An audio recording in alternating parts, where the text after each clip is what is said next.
What is going on, everybody? Welcome to another episode of the Lead 360 podcast. I'm your host, Anthony Waite. And today, what I want to speak to you about is a question that I was asked during a speaking engagement where I opened up for a Q&A. Now, this is always interesting because when I open up for questions and answers, I don't have a script. I don't have a way to anticipate what somebody's going to ask. So I'm essentially an open book.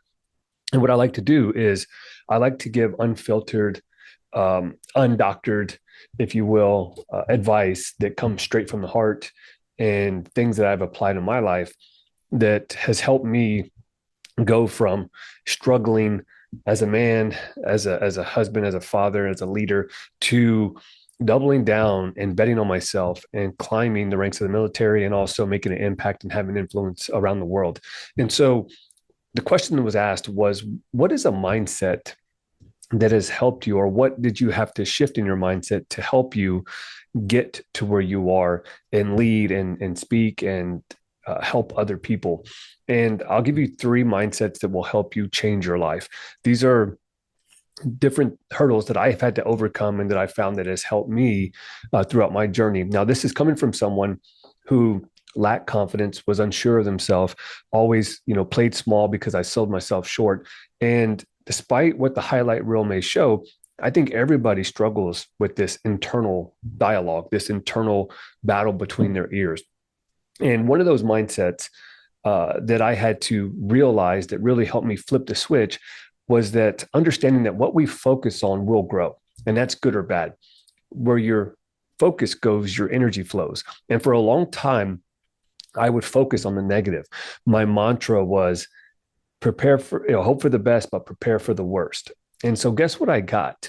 Usually the worst case scenario, because I was so fixated and focused on worst case. What would happen if I failed? And usually 9 times out of 10, I would fail or I wouldn't even get started because I let that fear drive me. And so understand that we get to choose where our focus goes and what we focus on. And when I stopped focusing on the negative and the worst case scenario and focusing on my fears, I was able to start changing my mindset and focus on, well, what happens if I try? What happens if I succeed?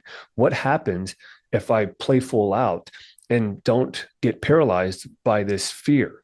And our biggest fear is the fear of the unknown. And so when I started focusing my efforts on what I can control and my attitude and my effort, and I played 100%, 110% out, I was able to get a result. And once I got a proof that I was able to do it, then my belief began to grow. And once your belief begins to grow, you start changing your behavior. And so point number one is you have to understand that you get to choose where you will focus. And if you focus on the negative, you will get more of it. If you focus on the positive and what it is that you desire, by default, you will become successful, you will become significant, you will have impact and influence. But most people, unfortunately, will continue to feed the negative. They will feed the fear and starve their faith. I want you to feed your faith and starve your fear. Now, number two is understanding that no one's coming to save you. Now, I know you might have people that love you. You might have people that are your friends, but at the end of the day, they will never be able to do the work for you. You have to be able to focus on what you control and understand that you have to do the work and understand that it's a you and you deal. At the end of the day, it's you versus you. And while you may be able to ask for help, you may be able to get guidance, nobody can do the work for you. With my baseball players that I coach, I give them the tools and the resources, but at the end of the day, I can't do the work for them.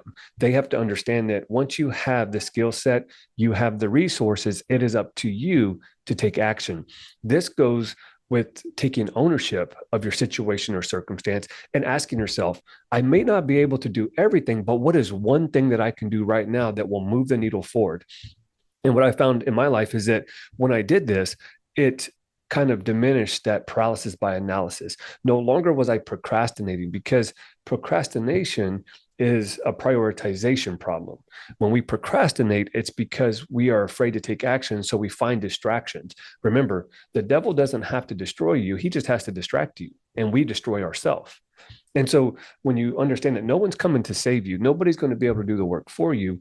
If it's to be, it is up to me. That means that you are owning your situation, you're owning your circumstance, you're owning the struggle, and you're pushing forward out of faith and no longer are bound by fear. No longer are you procrastinating. You're just taking imperfect action. And remember, perfection is not the game, it's progression. When you understand that, you start to begin to understand that I don't have to be perfect. I just have to be in progress. And if I take imperfect action step by step, I will get to my destination. But as soon as I stand still, as soon as I refuse to move forward, then I'm going to be paralyzed and I'm going to be paralysis by analysis. And in a world today that's changing so fast, you have to understand that if you're standing still, you're getting left behind. You have to continue to move forward. And if we don't, then we let those fears catch up to us. We let the past catch up to us. And then we're reminded of all the things that we did wrong, all the failures and all the mistakes from the past. What we're trying to do is rewrite that. We're trying to change that. We're trying to have what people call transformation. But without movement, there is no transformation. Without action, there is no transformation. And so the second mindset that I'm sharing is it's requiring you to take ownership and then take action. And as you do that, you get a result. Only then can you change a result. The third one is understanding that we have to choose our hard. Now, you've probably heard this in some other form or fashion, but it holds true in every area of life. When we fail to do the hard things and we want the easy life, right? Everybody wants things to be easy. I want to take the easy road. We've been marketed to and we've been given so many resources that makes our life easy. And I'll tell you that is killing your chances at becoming something to be remembered or someone to be remembered by. Your legacy is not dependent upon how easy your life is. Your legacy is dependent upon how hard your life was and how you were able to get over and push through those hard days. And I see this a lot with the youth, people, the kids that I speak to and the people that I coach and train. We want to get the fastest way to the destination with the less amount of pain. And I'll tell you that without pain, there is no purpose. And so when you choose your hard, whether that's going to the gym and working out, whether that's taking cold showers, whether that is, going for a run or choosing to change your life by changing a habit or behavior or a belief, none of that is easy. And what I found is that only through challenge will we have change. And so you can choose your hard because if you don't, you choose the easy, you will have a hard life. But if you choose to do the hard things, your life will be a lot more easier. The more you'll be able to weather the storm, the more you'll be able to prepare in times of calm so that you can perform in times of chaos. And so when you think about the mindset, I always think about the word reset because in order to change your life, the physical, you must first change the mental.